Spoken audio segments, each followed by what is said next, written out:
اگر آپ نے ہمارے چینل کو سبسکرائب نہیں کیا تو سب سے پہلے چینل کو سبسکرائب کر دیجئے۔ ایک خوبصورت جنگل میں ایک خطرناک جھیل تھی۔ جنگل کے سب جانور دن بھر تو وہاں پانی پینے جاتے، لیکن جیسے ہی شام ہوتی جنگل کے سب جانور وہاں جانے سے بہت گھبراتے، اور اگر کسی کو پیاس لگتی اور وہ جھیل کے پاس چلا بھی جاتا تو جنگل میں واپس نہیں آتا۔ جنگل کے سب جانور اس بات سے بہت پریشان تھے۔ جنگل کا بادشاہ شیر بھی اس بات پر خاموش تھا۔ جنگل کے کئی جانوروں نے اپنے دوستوں کو کھونے کے بعد شیر سے گزارش کی کہ وہ کچھ کرے، لیکن شیر خاموش رہا اور وہاں جانے سے منع کرتا۔ ایک دن ایک بندر سرکس سے بھاگ کر وہاں آ گیا اور خرگوش نے اسے دیکھا تو پوچھا، ارے بندر بھیا، تم بھاگ کیوں رہے ہو؟ بندر بولا، میں سرکس والوں سے اپنی جان بچا کر بھاگا ہوں۔ خرگوش بولا، تمہیں ہمارے جنگل میں خوش آمدید۔ بندر خوش ہو کر بولا، خرگوش بھائی، کیا تم اپنے جنگل میں رہنے کے لیے جگہ دو گے؟ خرگوش بولا، ہاں کیوں نہیں، آؤ چلو۔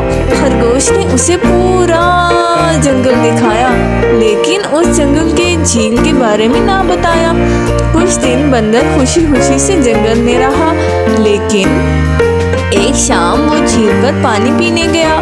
وہ پانی پی رہا تھا کہ اس نے جھیل میں ہلچل سنی۔ کون ہے جھیل میں باہر آؤ۔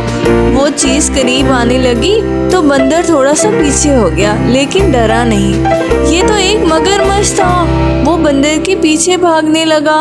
بندر وہاں سے اپنی جان بچا کر شیر کے پاس پہنچا اور بولا، شیر صاحب، آپ کی جھیل میں ایک مگرمچھ رہتا ہے۔ آج اس نے مجھے کھانے کی کوشش کی، آپ کچھ کیجیے۔ شیر بولا، تم وہاں اس وقت گئے کیوں تھے؟ بندر نے جنگل کے سب جانوروں کو شیر کے پاس جمع کیا اور مگرمچھ کو سبق سکھانے کے لیے بولا، لیکن وہ سب بولے، نہیں، ہم اپنی جان نہیں گنوائیں گے، تم بس وہاں مت جانا اب سے۔ بندر بولا، تم سب بس چھپ کر دیکھنا، میں آج اس مگرمچھ کو سبق سکھاؤں گا۔ سب ڈرے تو بہت، لیکن مان گئے۔ بندر ان سب کے ساتھ جھیل پر پہنچا۔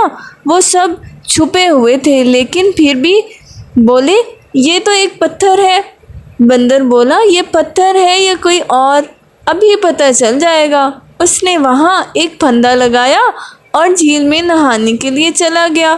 مگرمچھ اس کو دیکھ کر بولا، آج تو بندر کا نرم گوشت کھانے کو ملے گا، رات میں بھوکا رہ گیا تھا، اب دن میں اسے کھا کر اپنی بھوک مٹاؤں گا۔ وہ اس کے پیچھے بھاگا۔ بندر بھاگ کر کنارے پر آ گیا اور مگرمچھ اپنی چالاکی کی وجہ سے پھندے میں پھنس گیا۔ بندر بولا، دیکھا، میری بات پہ یقین نہیں کر رہے تھے اور اس برائی کی دکان کو پتھر سمجھ رہے تھے، دیکھو اب یہ پتھر نہیں ہے۔ شیر بولا، تم نے یہ طریقہ کہاں سے سیکھا ہے؟ بندر بولا، میں جس سرکس میں تھا وہ جانوروں کو پھنسانے کے لیے یہی طریقہ استعمال کرتے تھے۔ وہ بولا، اب یہ اسی میں پھنس کر رہے گا اور ہم سب خوشی یہاں سے پانی پی سکیں گے۔ دیکھا اپنے پیارے بچوں، جب تک ہم ڈر کا سامنا نہیں کریں گے ہمیں کوئی بھی آسانی سے ڈرا پائے گا۔